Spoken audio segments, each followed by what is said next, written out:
How many great customers have we quietly pushed away, not because our people were unkind, but because our policies were blind? Today, I'm joined by my co host, Hope, helpful as she is, and we're going to tell a story that resonates deeply with me, and I'm guessing a lot of. So, I want to take you back to the day a manager named Mike Vrujink showed me the difference between rules written in black and white and a life that actually is lived and worked in the gray.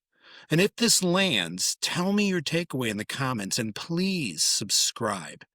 Your support lets us continue to bring real operator level conversations to leaders who care. So I'm going to take you back. This is the late 80s, early 90s, and I'm young. I'm new.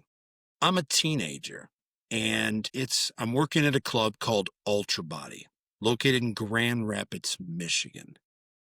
I'm working behind the desk, and I can still see the fluorescence, and the neon is buzzing, and there's the faint smell of citrus cleaner in the air, and the rubber mats are still warm from the afternoon crowd. And I'm young, behind the front desk, checking members in, selling them drinks in bars, helping keep the place clean. The collar on the shirt's probably still too stiff and the name tag a little too shiny. And we were drilled on a few things: teeth, eyes, smile, and hi, be friendly, be fast, and stick to policy. Do you remember your first script, the one that we all seemed to cling to so we wouldn't mess things up? I did. Until that day Bob walked in. We're just going to call this member Bob. He's mid-40s, a regular, but today he's smaller. Like there's weight just compressing his entire body and compressing him into this, just smaller. And he sets his keys down carefully on the counter like everything's going to shatter. And he reaches down his bag and he's rustling around for his card, and he hands it to me. He hasn't made any kind eye contact whatsoever. And I take it, and then you can imagine the tech back then. I scan it, and it beep, beep, beep.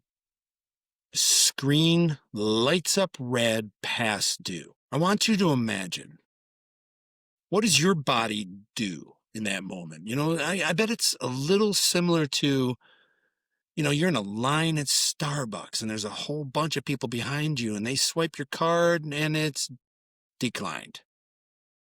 What's your body do? How do you feel? When a rule lights up red, what happens? I can tell you what happened to me. My whole body tightened. But my training, it lined up in my throat like a bunch of soldiers ready for me to say my script. I'm sorry, sir. Your account is past due. If you can bring it current, blah, blah, blah, blah. And then this hand, this strong, steady, confident hand on my shoulder beside me, Mike Vrujink, the manager. I look over and the mountain of a man, Mr. Michigan. I still to this day have no idea how he's so stealthily moved up behind me, but these calm eyes and the presence that says, dude, we've got this. He wasn't looking at the screen. He's looking at Bob. And this is what he says. Bob, man, I heard about the layoffs. Sucks, man. I'm sorry. And he's looking up for the first time and looks at Mike, and you can see he's tight. He's embarrassed, and I gotta, I just need to, and Mike's like, hey, slides the card across. Don't worry about it, man. I've got you. Go get your workout.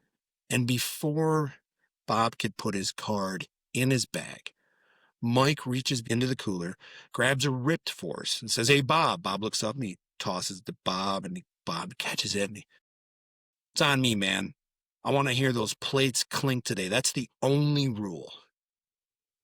Bob Shoulders stand up a little bit more, head held a little bit higher, and he exhales like he's been holding his breath for a week. And I can tell you that man walked out onto that workout floor taller than how he came in. What did you feel just now?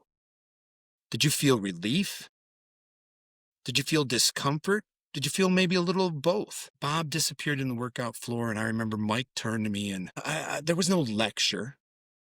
There was no dismissiveness. There was just a sentence that he lived by that stuck with me and will continue to stick with me forever. Adam, we've got rules in black and white, but we live and work in the gray. If you do what's right in the service of others, not yourself, not some policy, not some handbook, trust me, man, it'll all work out. Who taught you your gray?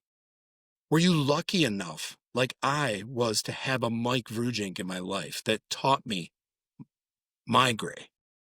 Do you remember the day? I remember that day. Bob didn't hit any PRs that day, but Bob hit something better. And Bob is all of our customers. Bob hit dignity. And the room with Bob in it just sounded different, like the air had a little more room to breathe. What if your brand's loudest marketing isn't your ads, isn't your lead funnels, isn't your social media campaigns, but it's the stories someone tells after a moment like, do you think Bob came back?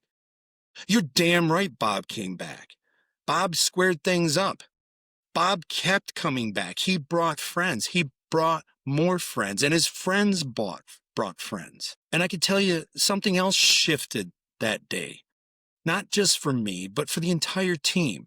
That entire team that worked there stood a little taller. And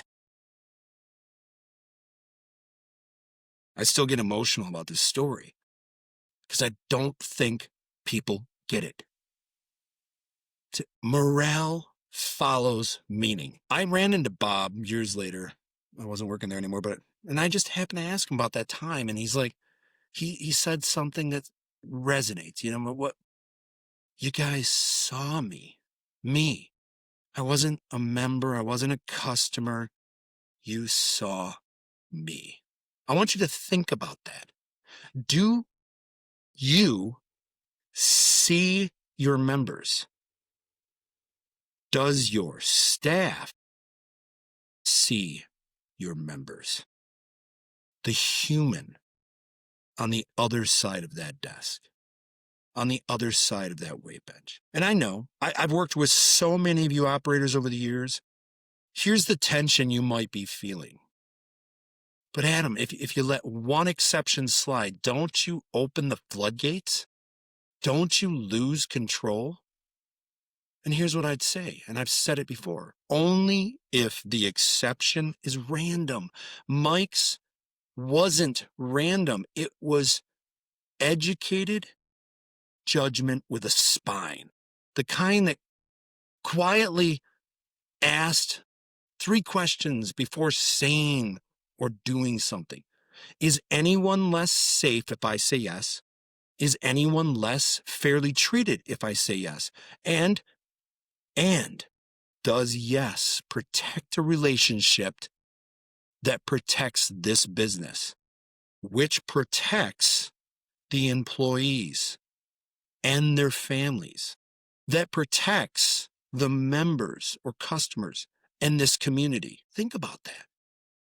When a policy collides with a human being and nobody's safety or fairness is at risk, what's the story you want told about your brand, about your business, about your team? Those I've worked with, those companies I've founded, I know I want ours to be, they knew the rule, they knew why the rule, and in that moment, those employees chose the human without losing themselves.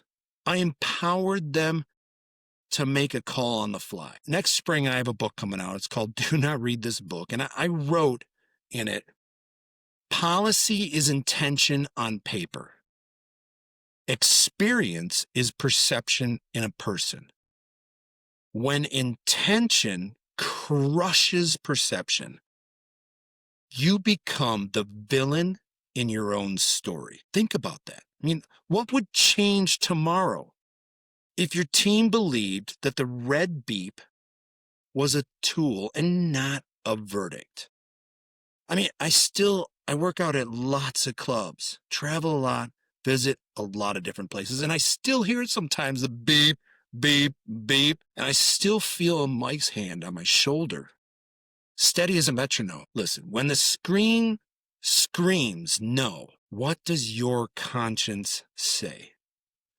What would the best version of your brand do for the person, the human in front of you, in front of your team, without hurting anybody? And if today sparked something, tell me your takeaway in the comments, and please, please subscribe. The more support we get, the more of these conversations we can bring to you leaders who care. I'm Adam Howland. That's Hope. Thanks for being here. And thanks for taking a moment to live in